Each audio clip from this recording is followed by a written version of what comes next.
সরকারি আধিকারিক যারা আছেন তারা সরকারি ব্যবস্থাপনায় খতিয়ে দেখছেন। নিশ্চিতভাবে বাংলার মাননীয় মুখ্যমন্ত্রী মামাটি মানুষের সরকারের মুখ্যমন্ত্রী মমতা বন্দ্যোপাধ্যায় যত প্রতিশ্রুতি দিয়েছেন প্রকল্পের, আজ পর্যন্ত 94টা সামাজিক প্রকল্প চলছে। নিশ্চিতভাবে এই প্রকল্প থেকেও মৎস্যজীবীরা বাদ পড়বেন না। কোথায় সরকারিগতভাবে আটকে আছে সেটা সরকারি আধিকারিকরা খতিয়ে দেখে নিশ্চিতভাবে উপযুক্ত রিপোর্ট সাবমিট করবে। কাথি মহকুমা খটি মৎস্যজীবী উন্নয়ন সমিতির সাধারণ সভার আয়োজন করা হয় মঙ্গলবার। এদিন বিশেষ সাধারণ সভার মধ্যে দিয়ে বৈধ পদ্ধতি মেনে ভোটাভুটির মধ্য দিয়ে সমিতির নতুন কমিটি গঠন হলো।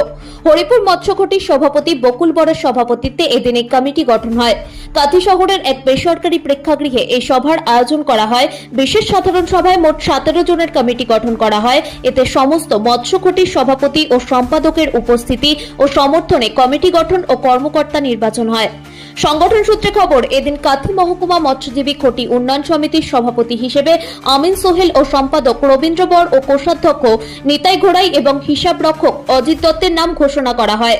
এদিনের সভায় উপস্থিত ছিলেন পূর্ব মেদিনীপুর জেলা পরিষদের সভাধিপতি উত্তম বারিক, জেলা পরিষদের কর্মাধ্যক্ষ তমাল তরু দাস মহাপাত্র, জেলা পরিষদের সদস্য রিজিয়া বিবি ও জেলা সহ মৎস্য অধিকর্তা সৌরীন্দ্র জানা প্রমুখ।